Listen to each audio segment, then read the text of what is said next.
konnichiwa, hello. Welcome to the Nupur Tewari show, presented by Heal Tokyo and Heal India. And as usual, today also we have another dynamic guest. And he's so dynamic that he proved that India.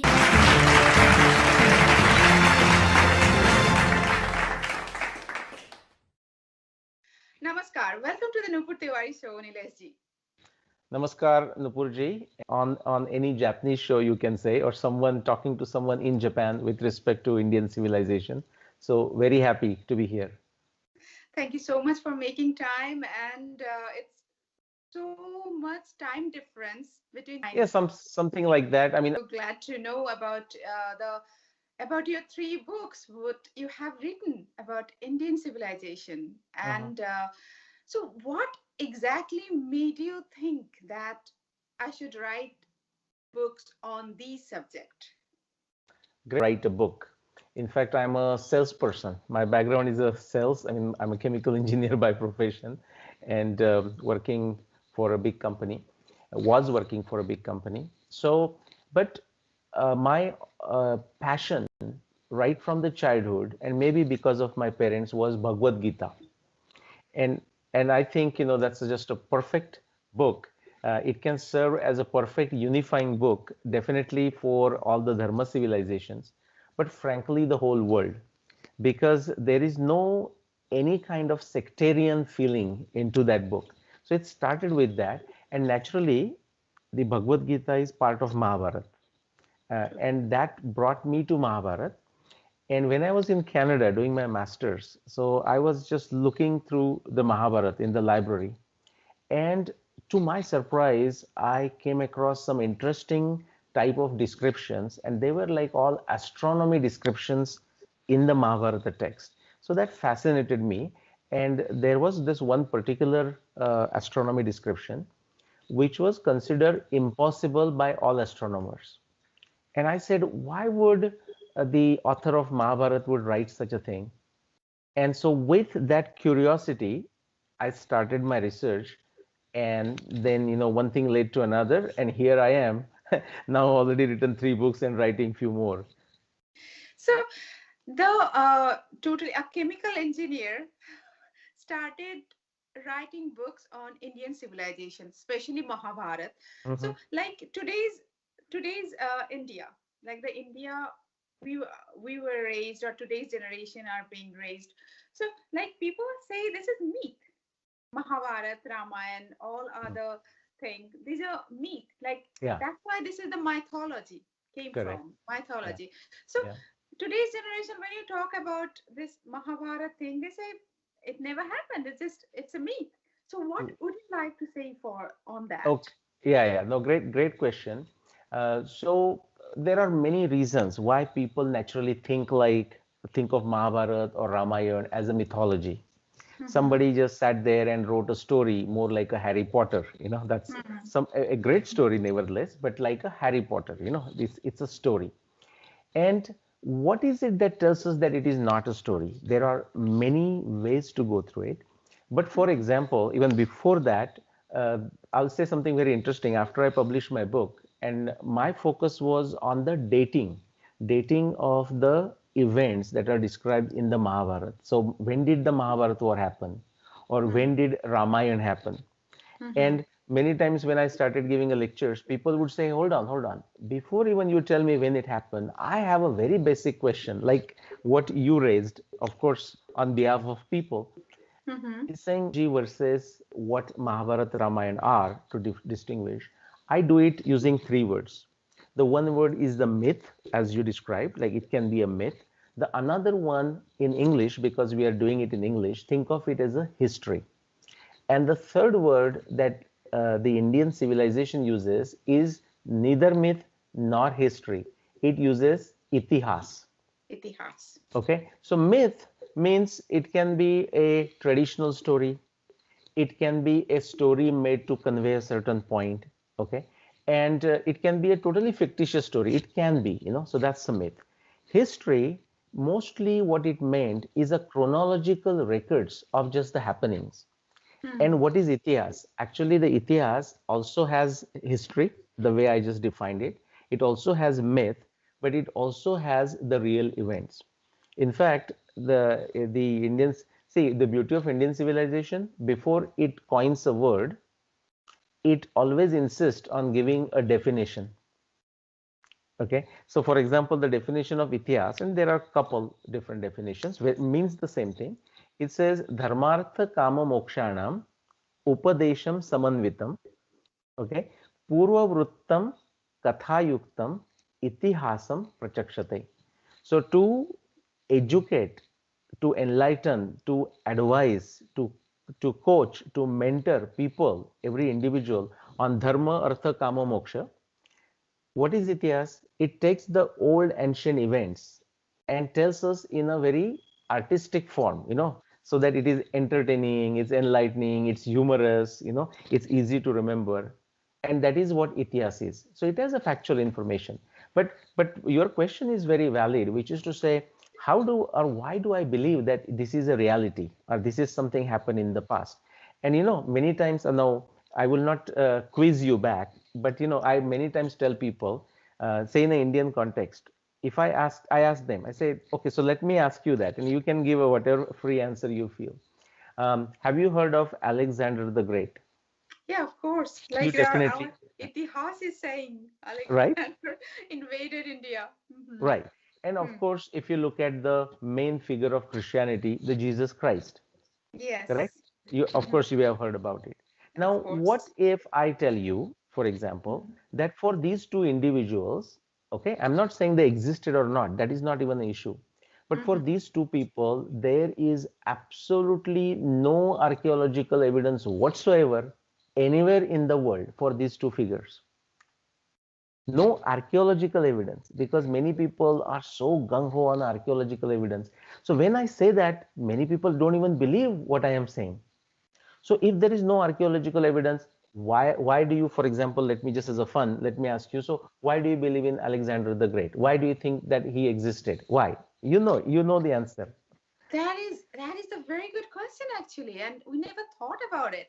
So the Yes, our Itihas said like Alexander came from this BC to this BC and came and fought with Puro, and we just believed it because we correct. just fed that. Yes, We are yes. afraid that, yeah. Right, which It's a means you very good read question. you read in some book. That is what Hmm. it means. It could be a textbook or it could be some other book written by somebody else, right? I mean, there Exactly. is a yeah. So there is a book by Megasthenes and whatnot. But my point is, so that's what people will say. Oh, but it's written in the history book, or it is there are books written on it. And I'm saying, well, there are many more books written on Mahabharata. There are many Exactly. more books written on Ramayana. So I'm saying that argument, whether it is a itihas or factual history or not, it is people struggle to accept it because of the 200 plus years of colonial brainwashing. Okay. On the other hand, if you look at the Western Europe of that time, now of course Mm-hmm. things have changed. Not much, but they have changed. Until Darwin came into being, Darwin's theory of evolution, like going back to say Yes. 150 years, 200 years, for Mm-hmm. Western Europe, history simply meant Bible. That's it. If it's written in the Bible, that must be true. That is not something to be questioned. Okay. The earth is flat. The, well, yeah, I mean, we can make fun Just of it, but giving an yeah, example. right, Yeah. right, right. Wow, On that's really enlightening. Right. On the other hand, what I found is now, see, so we don't have archaeological evidence. We don't have much archaeological evidence for Mahabharata and Ramayana either. One Mm-hmm. of the reason is they happened a very long time ago. Mm-hmm. If we cannot find evidence from, say, something happened like 2000 years ago, like Alexander or Jesus Christ, why are we demanding a totally different standard for finding archaeological evidence for Mahabharata or Ramayana? Actually, if you expand the definition of archaeology, we do find the evidence for even Mahabharata and Ramayana. What we, Yeah. yeah, go ahead. Yes, I think we have found some that we have. I'm not very definitely, much more than me. So there are some evidence, I guess. Yeah, I will mention what kind of evidence we have. See, what people tend to do, archaeology is also a very evolved field. Yeah. Also think of archaeology means definition of archaeology, and I'm not saying you and me have to do that. You can go to Wikipedia and see an expanded definition. For example, archaeoastronomy. Astronomy is also archaeology. Geology is also archaeology. Hydrology is also archaeology. Paleontology. The way the river descriptions of Sindhu, of Saraswati, which no longer exist, right? To Hmm. the extent people believe it's all, that is also a myth. The communist educators in India think that is also a myth. But there is such a powerful evidence from multiple different fields for Saraswati. If you look at the descriptions of Ganga, Yamuna, Saraswati, Sindhu from Ramayana and Mahabharata, and you now look at the geography, what that evidence matches with the dating I have done for Mahabharata and dating I have done for Ramayana. Okay. So there is So archaeological evidence, yeah. there is archaeological evidence. I think then why we are so much like Europe? Definitely, there they believed in Bible. That was only history they had. Then Mm, after that, Darwin came and all thing happened. Like we Indians like one of the oldest civilization in the world. mm, mm, I would say like oldest also maybe because of the invasion. We are not taught the right history. Why mm. we doubt our own history and our own culture, Nilesh? Right, that's a great question. See, many historians have said this, or many statecraft experts have said it, and that this was used in the colonial times when British was ruling India. They said if you want to destroy the self-confidence of somebody, a self-confidence of a civilization, if you want to make people of certain civilization make them feel inferior, destroy and mutilate their history. And that is exactly what happened. Now, my point is, of course, we can blame the British. I mean, that's easy to do. I mean, that is a fact. That's fine. But we have to also accept our fault, our own faults.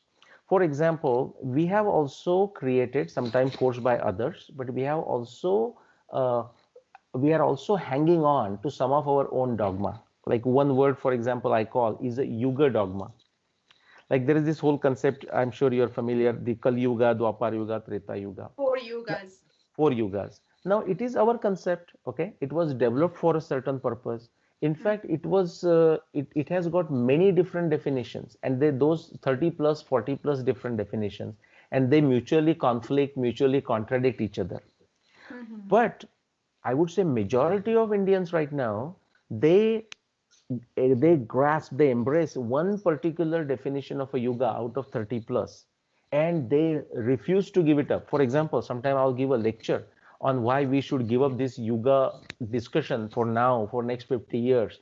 And I will explain that. They will nod the head. And at the end of the lecture, they will say, so sir, please tell me when is the Kali Yuga ending or when the Satya Yuga is beginning. So that's like, why did I even give the lecture to these guys? Did they listen to me? So we have our own challenges to work on. But your question was why we are stuck into this. That is because of the British did a very successful job of making us feel inferior about our culture. Like Hindus will tend to run away from it. Now, see, in the contrast with Japan, where you are, I mean, Japanese people are, it's an amazing culture. They are so proud of it. I mean, they can be extremely modern, and at the same time, they can be very, very Japanese, Very traditional. very traditional. So I think, do you think only British did it? Because we are invaded British only 200 or 250 years. They just Correct. ruled on us. Mhm. Before that, we were invaded by several times by Arab, by Turkish, by Islamic Islamic, invaders. yeah, Yeah, yeah, so all totally Islamic invaders. yes. So I think to break our the British, when we talk about the British, definitely British were more clever. Definitely that Hmm. they Yes, the way they did it yeah, was a totally planned way, and right, the barbaric way the yeah, Islamic invaders they did. But correct, that is also killed our confidence, I guess. When the first the Babur or whoever came, yeah, the only thing they had, they just killed us, or they converted us, they looted yes, us, they right. raped us, or so I think from there, and there was even the tax Yeah. which you have to pay if you're Jizya. not. Yeah. Yes, this year tax you have to pay if you're not a don't follow Muslim, don't follow Right. Islam. So Right. I think from there it started. I think breaking our confidence, It the definitely, yeah, yeah, correct. Indian No, great yeah, civilization. I agree. It definitely started there. See, both were barbaric in terms of Mhm, their approaches. I would say mhm, the approach of offensive Islam was, they enslaved them, they killed them, and whatnot. mhm, So obviously, their approach was to terrorize the people. Okay, and there was a wonderful defense against it, but in the long run, it really weakened people because there was not a singular response to it. And again, I would say the Indians must accept their responsibility. They did not do the Purva Paksha. They did not try. Indians are so deracinated from their culture, from their civilization, that even when right now, say, offensive Islam is in their face, they will refuse to learn. They still have this goody feelings about how things happen, right? And so now what happened, as you said, they converted many, and some of these people who are very much Indian in the blood and a gene pool, but they think they are not Indians, or at least for them, something, a faith, a ideology that sits outside India comes first, and India may be second or third. So that these are some of the challenges we have. So therefore, I just said about British. British did not kill our body; they killed our mind, yes, right? very planned way. Very planned way.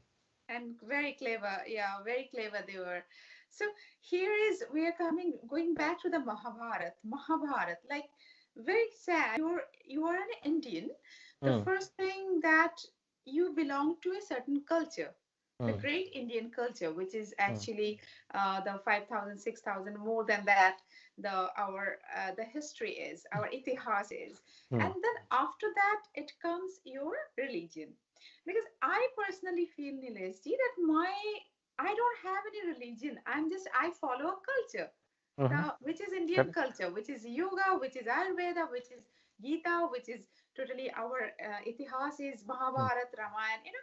mm, So I feel personally that is my culture, and mm, at the same time, whoever belong to that land, doesn't matter where you are right now, but mm, whoever belong to that land, we all have the same culture. So mhm, we all are, if you call yourself Hindu, then you are Hindu, or just you belong to a culture that mhm. is Sanatan culture, that is Right. dharma. This is Right. dharma means right, that you are Yes. taking the right path. It is not religion, it is the Right. right path. So Right. why do you think, I'm just totally from Mahabharat to, this is also Mahabharat, Bharat Yes. Katha. Yes. Mahabharata in our times. Mahabharat of our time. Why we, Nilesh, you are so much, you have researched on these subjects definitely. Why do you think it is that, okay, I'm an Indian because it is passport. It's Mm, my passport says that. yeah. Why do you think it is really that, prominent even today in our generation? Mm. Why, Nilesh? Okay. No, that is a great question, Nupurji, and I wouldn't say necessarily I have the perfect answer for that. In Mm-hmm. fact, it fascinates me. I mean, I understand the modern religions or Abrahamic religions are ideologies, Mm-hmm. but in some sense, I mean, objectively speaking, we should accept the what you can say is the addictive appeal of those ideologies. I mean, it is beyond me that someone may simply look at certain book or a certain individual, and this is not the first time. For example, like in the context of Japan, take for example Buddhism, right? I mean, it's a one individual, but people can take the message, interpret for their own times, do it peacefully, right? And coexist very happily with others. But why has that not happened, for example, with Christianity and Islam? These two, specifically these two. Because even if you go back to the Abrahamic roots of Judaism, see, there is no concept of, in a simple way, there is no concept of conversion in Judaism. But when it comes to Christianity and Islam, there is that concept of conversion, right? I mean, that's your there the ideology is obsessed with it, unfortunately. And so I think that is the effect, and to a large extent, it is very successful. And as you know, as a psychologically speaking, any convert, and I'm talking just here religious convert, but convert to any ideology, like say communism, they convert usually are the most fanatic ones. you know they take it with like 100% commitment, and maybe that is what is happening now. I'm not saying this is a problem limited to India. See, actually America might in some sense will face it. Europe is already facing it, and Canada, like I'm also a Canadian citizen, by the way, just as much as I'm a US citizen and an Indian OCI. The Canada is going to face it. Canada is facing it, and Canada is going to face it. Eventually, I feel though, and this is just my hope, that just like in Christianity, you saw the eventually it split into Catholics and Protestants. Okay, Mm-hmm. so eventually it gets too much of something, and then people revolt, internal revolt. And sometime in a positive way I'm talking, because see, we are all humanity at the end of the day. I mean, we don't Exactly. have any ill will towards anyone. That's not even the idea, right? I mean, I have friends from all the religion, it even doesn't matter, very very good thinkers and everything. But something hopefully internally comes from these ideologies to fix it. Just like India's problems, forget the religion for a minute. If India has to fix its problems, there has to be intrinsic Indian solutions. Again, Japan is very good at that. I mean, I've been to Japan on a business before, and they will find their own solutions. Even China also says that, right? China says, hey, we will take your technology, the Western technology or wherever the technology is, but we will find our signature Chinese solutions to ourselves. And Japan does that with that too. I want to quickly little bit correct you on something with your permission. My research work on defining the antiquity of Indian civilization is actually to show that with a 100% confidence, with empirical scientific evidence, we can show that Indian civilization and actually many other civilizations, I'll talk about Japanese civilization in a minute, but Indian civilization is definitely more than 24,000 years old, and actually even much, much older. That's exactly what I showed with my research. And with the Japanese civilization, I don't know if you have come across this, but there is a wonderful archaeological connection between Japanese civilization and South American civilization. Have you heard the Hamon culture, Human culture, or yes, yeah, or yes, Hamon pottery and all that? So the yes. same pottery, that Hamon pottery that you see in Japan, you can Mm-hmm. also see that in Ecuador. And initially, like if you go back few hundred years ago, not that long ago, maybe 100 plus years ago, they thought it belonged to 3000 BC. And now, which is like 5,000 years. And now they have a sufficient evidence to say that actually the Hamon culture can go back as far as like a 12,000 years old. And that connection between Ecuador and Japan is then going back to 12,000 years or longer. And that also has implications for the research I have done, which is my map, or the timing of Ramayana that I determined based on Valmiki Ramayana reference goes to 12,000 BC. And Ramayana has a references which connects India to South America. Wow. I think Mm. it's an, you were just enlightening us about 20, you said 24,000 years ago. Yes, yes, 24,000 years more ago, than that 24. Yeah. more than 24,000 years ago. And now we are saying that even with little bit confidence, Mhm. even we are all Indians, should I say Mm. or not? That kind Correct. of confidence, with little bit doubt, kind of. Yes, So yes. here is such an, you are with your research work, you are with so much confidence, you are saying it's a revolutionary, actually, phenomenal. So, Thank you. yeah, Yeah. and I think each and every Indian should know it, and very confidently they should say that it is more 4,000 years ago. Even it can be 50,000 too. Correct. We don't know. Correct. So Correct. yeah, it's I think we have to reach to, it's not that when I talk about this thing, that today's generation, why you are in past, why you are not present. See, we have so much to learn from Mahabharata, Yes. Ramayana. Yes. Yes, and that is a, I don't know if you meant to ask that question, but what you just said, that the younger generation might ask us, okay, fine, maybe it's 5,000 years old, maybe it's a 10,000, maybe it's 24,000 years old or older. Yes, So what? What do I do with that? Like I have yes, my today's problems and I have my exactly. today's challenges. Mhm. And actually the answer lies, I mean, when they are, and I get this question, it's a frequently asked question. And the answer lies in the fact that just think of it. Why did so my Mahabharata timing is more than 7,500 years ago, Mahabharata, and Ramayana is more than 14,000 years ago. And I have shown the Rigveda, the oldest portion of the Rigveda, are more than 21,000 years old, 24,000 years old. So Mhm. Bhagavad Gita, that you can open today a good translation if we cannot access Sanskrit, any problem that we have, especially the problem of life. I don't mean the problem of a technology, our smartphone not working, but problem of life, the tough situations that we come across. We face this situation all the time, like with our loved ones, parents, people getting old.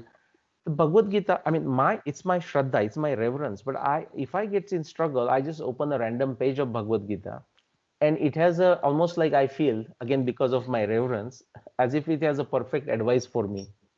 But the question is, why is that possible? Because the Bhagavad Gita survived for 7,500 years, or Ramayana survived for more than 14,000 years ago, from that time, because it has something in it. People are never tired of watching the Ramakatha. You are from Bengal, you said, right? You would have seen the whole Ramayana, Ramakyan that happened. That same thing Yes. in my part of India. The whole, all the way to Japan. I mean, Japan knows Hanuman. Japan knows Hanuman, right? For Japan example, has many god and goddesses here. Saraswati, right? Yes, Saraswati, many, many god and goddesses here. Actually, it's so deep rooted and it's so interconnected. These both culture actually not explored well. This Correct. Japan and Indian culture. Actually, that Right. is the another part we have to do. That this is Sure. our responsibility. So Right, right. yeah, so the Mahabharata, I find actually I find I really consider myself very liberal human being. Mm-hmm. I have friends from different religion, and equally I respect. Everything your life is one. You have all the freedom to follow whatever you want, but you Mm-hmm. have to be totally logical with things. Mm-hmm. But I Yeah. believe so. Yes. Like you talked about Bhagavad Gita. Like Bhagavad Gita is since my childhood, I have been watching that. Mm-hmm. My parents are reading Bhagavad Gita, and everywhere is Gita. And then today's transformation, all the big and transformation coach, you name the Jay Shetty or whoever, Ravin Mm-hmm. Sharma, or all those in the world, they're just giving reference of Bhagavad Gita after 7,500 years after, and they are Correct. not even directly connected to India. It's not. So, Correct. so all the problems today, all the problem solution are hidden there. It's already Yes. mentioned there. Right. For example, let me mention, Mm-hmm. so you're talking Robin Sharma and these others. I have heard these names. I don't know much about them. But Mm-hmm. you, in the corporate world, you would have heard the Myers-Briggs assessment. Have you heard of that? Like, the Yes, four types of Myers-Briggs personality assessment. and Yes. judging versus evaluating, and, introvert versus extrovert, right? Mm. You can find the roots of that, and even described in with much more nuances in Bhagavad Gita, but also Srimad Bhagavatam. You can also find this described into our darshana system, like there are Shad Darshanas, and you can find those. Do you know the connection of Myers-Briggs to India? Would The, love to know no? from you. Okay, for example, I mean, it's not very obvious connection, but it is very, very clear connection. So, Mm-hmm. for example, the Myers and Briggs, I mean, they were a mother and a daughter. This is like going back 100 years, approximately 100 years. And so they developed this system based on a psychology. So now this lady, one of the two, Myers-Briggs, she developed it. So she had her own intuition. She built on it.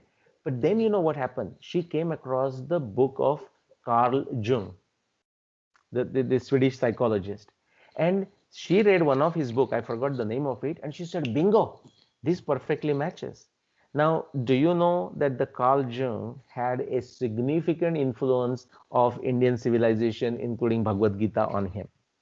And sometime I will share with you, maybe another time we can do this. Yes. But for example, there is one verse from Bhagavad Gita, Srimad Bhagavad Puran, which is Mm-hmm. essentially an expansion of Bhagavad Gita. Because Bhagavad Puran was written after Mahabharata. And Vyasa, the author, was not very happy. He said, I still want to write something. I don't know what. But I'm not even happy after writing 100,000 verses of Mahabharata and then writing another 25,000 verses of Harivamsha. I want to write still something, and he wrote Srimad Bhagavad. That is the story of Srimad Bhagavad. There is one verse which is where Krishna is giving a upadesh, a guidance to his student Uddhava. Uh, And there he says, if you want to truly understand the truth, you cannot understand by knowing one facet. You have to look at it as a quadrangulation, he calls it. And he says, Shruti Pratyaksham Aitiyam Anumanam Chatushtayam Pramaneshu Anavasthanat Vikalpat Sa Virajyate. Now, I will not go into the detail, but the four things he used: Shruti, Pratyaksha, Aitiyam, Anuman. If you take these four, what you will find is you can plot this exactly like the way Myers-Briggs have done. Okay, so the one style is a directive, just get to the point. The another one is show me how to do it. The third one is where is the data? That's the kind of personality the people have. And the fourth one is tell me the story. Like working together, getting people together. So this is Shruti Pratyaksha Aitiyam. Itihas is a story, giving the same advice through the story form. Shruti is like, wants to go directly to you, don't want to waste your time. It's like the directive thing, the person, like a disc, if you have heard, just like Myers-Briggs, there is a disc, DISC, the directive and the influencer and stuff like that. The directive says, go there and get that number for me in the corporate world, make a sale of $1 billion, whatever that thing is. So similarly, the Shruti simply says, Tattvamasi, you are that. Aham Brahmasmi, you are not this body. It doesn't waste any time. But then something like Mahabharata or Ramayana will take a longer route, tell the story through some biographical personality like Ram or Krishna or Yudhishthir, and will try to convey the same point in a roundabout way. Because some people understand it that way. And somebody wants the data, then that is going for Anuman, and somebody wants to see it, wants to see the structure, how to do it. That is a Pratyaksha. That is Shruti Pratyaksham Aitiyam Anumanam Chatushtayam. It is there. It is there in this Srimad Bhagavad Puran. And so Wow. the old is gold. Old is gold. See, these people, these things have preserved because they were useful. Benjamin Franklin, the American founder, he has said the things are not useful, okay, because they are holy, like the good. He says things are, because they are useful, they are considered holy. Similarly, we look at Rama and Mahabharata, Bhagavad Gita with a great reverence because they are useful, and they are useful for our times. That's so true. That's so true. And Lizzie, we should have like totally series of this. Like Sure. it's so much enlightening and I'm learning so many things. And we should have, especially today's generation is, I think when I talk to the young generation, when I go to the universities and take this session, they have problems. They don't have solutions, and so much solutions we have in our culture. Mhm. You know? Yes, please. Yeah, and I was going to say, let's not point only at the younger generation because Mm-hmm. now we are getting a bit older. You're still younger than me, but my point is, it's a lot easy to look at, I mean, feel ourselves older and therefore more enlightened, and point the fingers at younger generation and say, oh well, they don't get it. Honestly, I will tell you what the British successfully did, and I'm praising British here, although what they did is wrong, but I'm praising them for their effectiveness. Essentially, I'm convinced that they deracinated not just one generation, they deracinated 5+ generations of Indians. What I find, because I get to, with my work, I get to interact with a very young, there are 10-year-olds in India or of Indian origin or even non-Indian origin, and they just get it. They just get my work. On the other hand, there are people who have big titles, they have academic qualifications, and they have like all decorated, and they either don't get it or they pretend that they don't get it. And what I'm saying is, because let's not even think that the young generation is that is being challenged. Why were they challenged in the first place? Because their parents or their grandparents couldn't do the minimum job they're supposed to do many times because they did not know. And you can find that. You can find, our parents right now, some you can try asking them, and you'll find many things even they don't know because the deracination is very, very deep. So my point being, what you just saw, what you just expressed with the young kids when you go to university, that is very true. But let's not even think it's limited to them. It actually, therefore, in my social media comments, many times I say, when I post something, I say, please share this with your children. Then I say, please share this with your grandchildren. Please share this with your parents. Please share this with your grandparents, because everyone needs to know this. Totally, totally. It's so true. Yes. Because why I talked, mentioned about the young generation, because they have more life in this Hmm, planet than true. us, maybe. If Yeah. they are 21, 22, then they have more life and they need more guidance. Maybe Correct. with the time we have learned quite a lot, or we can control our feelings. We can just maybe little bit wiser. I'm not saying that wise than them. So, Yeah. so they will the reaction, the patience what they need maybe at that age, maybe they don't have. So that's why I always Agreed. mention, No, yeah, agreed. And they will benefit more because they have a whole life ahead of them. exactly. As opposed to the very oldie goldies, we said, okay, whether they get it or not, they're almost done. Exactly. This Jokingly finish. saying, humorously. Yeah. No, it is actually, and that is the beauty of knowing my culture, because I know that I'm a mortal being. I'm not Hmm. immortal. Right. As So that is the beauty of knowing that the reading Gita, that who I am, I have a purpose of life. Like this is everything is so interconnected that yeah, I can totally feel that maybe I have this much of period of time, so I have to do this work. So Hmm. this is, I think, this nothing wrong in it. Nothing wrong. I have. It is not even sad. We all have our like amount of time in this Hmm. planet, in this universe. Yeah. So when somebody's death is very sad. We don't Yeah. want our loved ones to go. I Right. lost my parents, and it Yeah. was so both of them, and they were not really at that age. They Hmm. should go, so should leave this planet. But Yeah. it was. I went into depression. Everything happened. Then I realized the time I had with them, Hmm. time I they did their work, what they Yes. had to do. So Right. these are the things what I learned knowing my culture, Hmm. reading Gita, knowing. Yes. So this is the thing. Actually, today's generation, it's not that they have to be strong or anything that much, but I think just knowing that we are mortal being and Hmm. we have our definitely we have it's totally a certain period in this planet to do things. Then Correct. after that, we have to just change our this and put it in the washing machine for next time. Right. The Right. body is just like Yeah. that. Yeah. So this is the I think, and that is the reason I think that today's young generation, if we have to be, why the India is not like world leader. We are world guru. We are spiritual, and that is our strength. Hmm.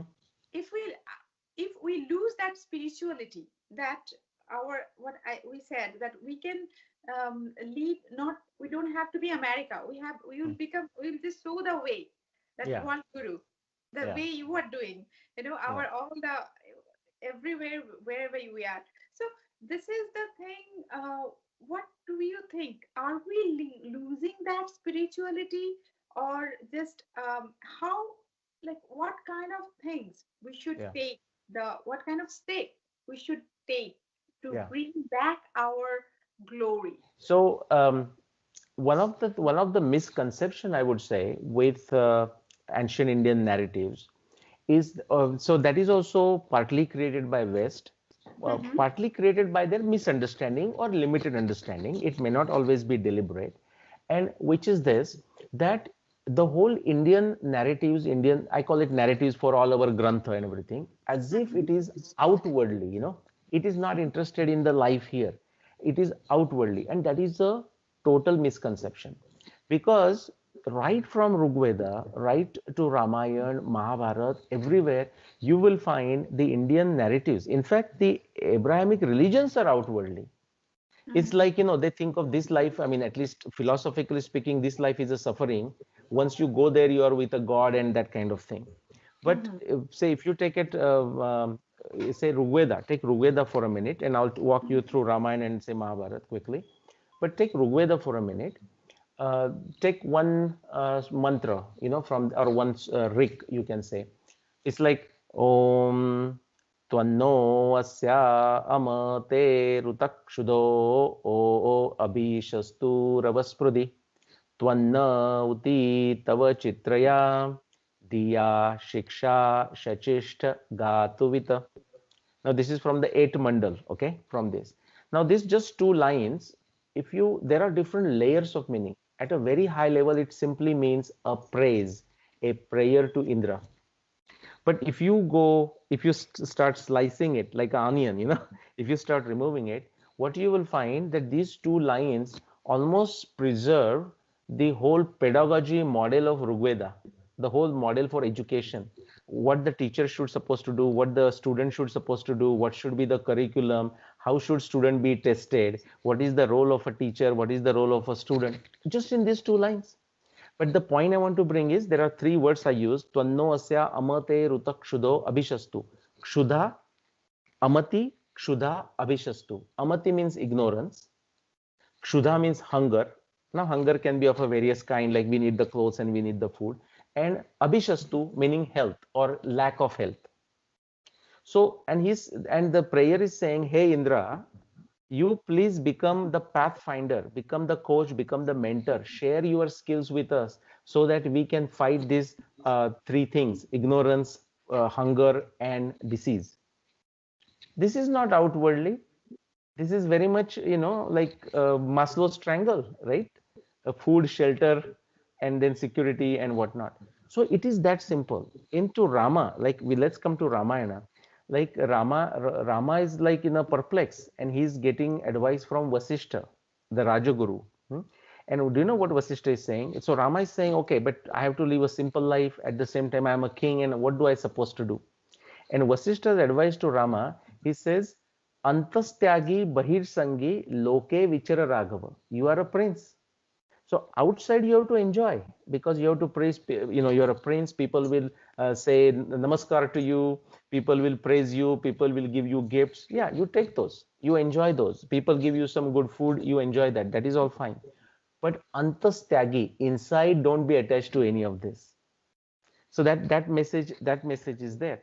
And then if you look at a darshana, the vaisheshika darshana, which is physics, by the way, vaisheshika darshana is physics, just like a Nyaya darshana is the logic.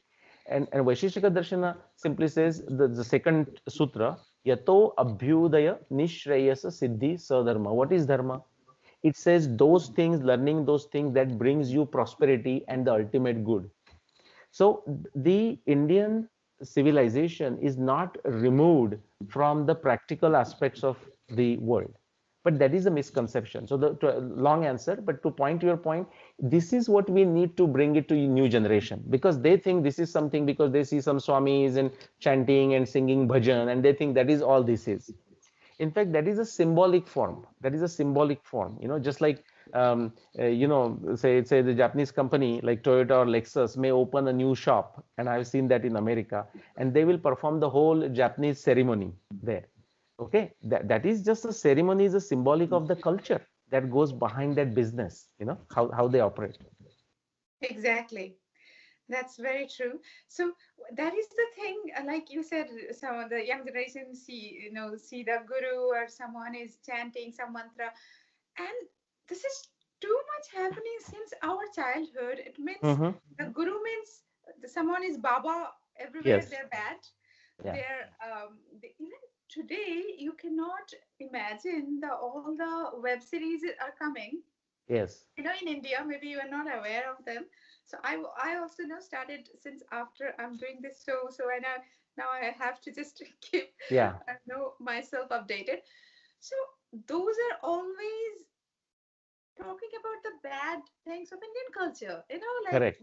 bad. I'm not saying that all the Babas and everyone gurus, they all are good. They're half knowledge or they're Yeah. pretending to be Baba. There are a lot of in any religion or any culture Correct. you find them. Correct.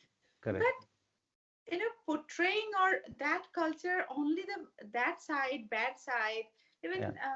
the many Hindi movies you have Yes. maybe, so Yeah. they always portray, they always show the wrong side of Indian culture, but they don't Correct. have that courage to Correct. show anything from other culture or religion. Yes.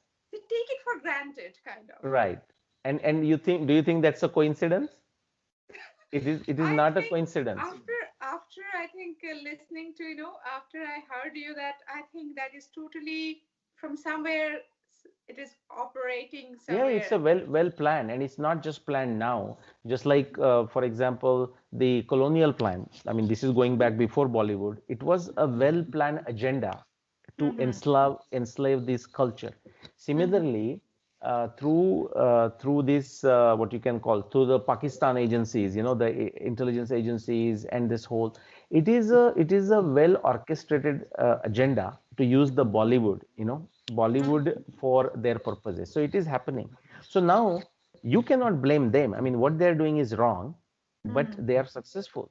But Very we much. but the Indians can always respond to that nonsense with a wallet, right? Mm-hmm. That's where the tapasya is required. That's where Yes. shama dama, restraint is required. Oh, but Mm-hmm. I want to see that movie. No, just forget the movie. There is so much thing is there. And actually, as you may know, just like happens with everything, tea, coffee, and everything. Initially, if you like tea, and if you say, oh my God, I wanted tea. But if you work on it, once you give up a tea, or I'm just using tea as an example, then you don't think much about it. Like, I Yes. used to watch cricket when I was in India. When I came here, I totally lost touch with cricket. I mean, I still remember cricket scores from 1982, the whole who batted and whatnot. I mean, they are here. That much brainwashing. Now it doesn't matter. I don't watch a cricket match and it doesn't matter. The same thing can happen to Bollywood, and we have to bring that pressure. But you're right. It and see, this is, even when you just said, even you defended, saying, well, not all these babas are good. Because we feel the need to acknowledge. Okay, Mm-hmm. but you will not hear saying that actually about, say, the so-called religious leaders of other religions. Actually, they are creating havoc. I mean, in America, we know the whole Catholic religion is in trouble. I mean, not just America. Okay, Mm-hmm. Islam has their troubles, especially in India. I don't know outside India. But because of the way these things are projected in the movies, we have also been brainwashed. I mean, you and me, we are in the Matrix. If you have watched the movie Matrix, we are inside it. Totally, we are inside it. So they're actually, see, we are from a culture. We are from a culture which the whole world, which taught the whole world Vasudhaiva Kutumbakam, Yes, Seva Param Dharma, all the great things which world could not think of at that time. Our correct. ancestor taught. Yeah, So yeah, now it is like ahimsa. Definitely, ahimsa is our thing. Definitely, yeah, but it is at the same time, if somebody, you have to, self-defense is very much mhm, needed. Otherwise, yes, you are not doing justice to your life or your surroundings, that your loved ones. That correct. is also not taught independence time, actually, to our young generation, or maybe our generation or before that, that Yeah, hey, you, because you belong to certain culture, so you have to tolerate, and yeah. if people are coming to kill you, just be killed. That is Right. Yeah, yeah, but see how conflicting is that with the true ethos of the Indian civilization. Now there is an emphasis on ahimsa. You will find the word ahimsa everywhere in, say, Bhagavad Gita. yes. But and it is he means it. Krishna means it.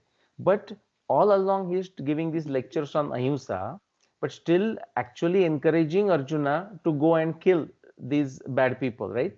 So which is to say, so ahimsa in the sense, and Krishna gives multiple layers of meanings. But one of the thing actually it comes in the 18th chapter afterwards. He says, if you are focused, you are not doing out of hate or out of affection to one party. I mean, you are not saving somebody, even a bad guy, out of affection, or you are not killing somebody because of hate. As long as you balance that, that is dharma. That is Yes. dharma. It comes in the 18th chapter, but even our babajis, I would say, sometime they also whitewash it when that verse comes. They have to clearly tell that. Look at our all gods and goddesses. I mean, Hmm. even all the Bhagwan and Devatas, and also there is a vivek when to use it, when to not. And Yes. so ahimsa, Gandhiji also used to say that. Who can talk about ahimsa? The one who is a powerful. Now, Hmm. Gandhi talked of a different power, like a moral power, fine. But you Hmm. have to be fearless to practice ahimsa. Totally. Right now, many people will use ahimsa in India because they are extremely fearful, right? Totally, you're very right. Actually, Nilesh, this is it cannot be completed in one episode. Actually, it is just. I feel we are just starting, and Yeah, but glad we did it. Glad we could yeah. talk today. So Yeah, I think we have to make 10 episodes on only sure, on. So sure. I even did not touch Mahabharata, which is my favorite one. I love Mahabharata, and I even did not touch because I have so many questions of Mm. Mahabharata, different character. We will do it another time. Yes, Yes, definitely. so viewers, we are just starting. This is, you can just consider it as first episode. So we will Right, be making many because I think it has to be a series for not only for India, for around the world. I yeah, think it is. And so misunderstood our culture is around the world. And we are responsible for that. We sure. are totally responsible for that. So it is for me also so much enlightened. I got enlightened so much. I learned so much. Thank you. And it was pleasure having you, Nilesh ji. And I'm like, I want to know more and more and more. But Nilesh ji, yeah, as I Thank said, you. this is just the beginning. I will Sure. again, I will disturb you, and will. This is just episode number one. Sure. Yeah, the two is One coming of soon. N, episode number one of N, let's not define it. But thank you very much. And I very much enjoyed talking with you. And this, as I said, this is my first me talking, and let's call this as a first episode from Japan about Indian civilization. And a wonderful land, by the way, a beautiful land, beautiful culture. And very happy to talk with you. We will do it again. And you have started a great initiative and definitely continue with it. Thank you so much. Thank you. And it's yes, this is just one of N. And Sure. so again, I before I end, I would like to say that so many because you are so much enlightened, you have so much, you studied so much, you researched so much. I can feel that humbleness. Though you are somewhere so much humble you are, and to the viewers, I would like to say that people who are really there and so they're that ahankar that they are really they know so much, they're really, I think as you know more and more you become more humble. So Because you know how little one knows truly. That's what we know. As we know more and more, we realize how little truly we know. But this is the totally. serious part. On the jokingly, what I would say is, most of my career was in sales. So I'm saying I'm a good salesperson, I jokingly say. And for the viewers, if they can give us the comments when you actually finally post it, that will be phenomenal. So much. Thank Thank you. you. And Namaskar. namaskar. Arigato gozaimashita. In Japanese. Arigato gozaimashita. Arigato. Namaskar. So that was today's the Nupur Tewari show. And we learned a lot of things from Nilesh ji. But this is not end here. We'll make a series definitely. So next week also we'll be here, same platform, same time with another dynamic guest. Our channel and do like our pages and follow us on Twitter and Instagram as well. So thank you so much. I'll see you next Saturday. You take care of yourself and love yourself too. Subratri, good night, West Minasai.